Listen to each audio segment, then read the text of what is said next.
Над созданием книги трудился весь отдел. Специалисты параллельно со своей основной работой целый год подбирали иллюстрации и собирали материал через социальные сети при помощи Россельхозцентра по всей России. Информацию мы брали из журналов, научных журналов. Также некоторую информацию из своей практики мы подбирали, дорабатывали информацию общую, всю информацию собрали в совокупности.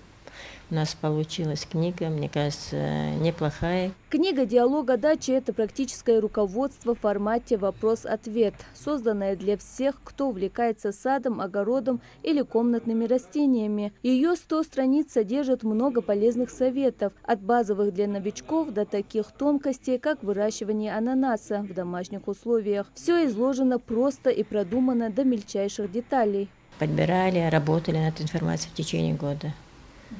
Над печатью, над иллюстрациями, над подборкой основным материалом, самые элементарные вопросы, интересующие вопросы.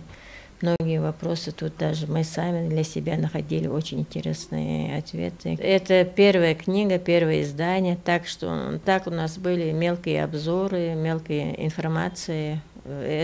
Этим и заключается наша работа. Общая объединенная информация, как в книжном издании.